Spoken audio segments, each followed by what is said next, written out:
माजी मंत्री बसवराज पाटील उमेदवारासाठी मैदानात उतरतायत। धाराशिवच्या मुरुममधील उमेदवारांकरता प्रचार केला जातोय।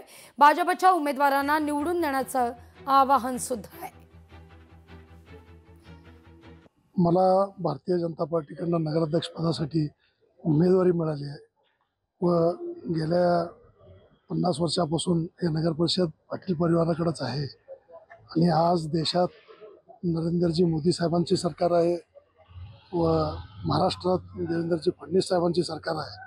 या दोन्हीच्या लाभातून मुरुमचा सर्वांगीण विकास करण्यासाठी जे मदत होणार आहे हे भूतोन भविष्य या टाईपचं मदत मिळेल व आम्ही ते करून दाखवण्यासाठी कटिबद्ध आहोत।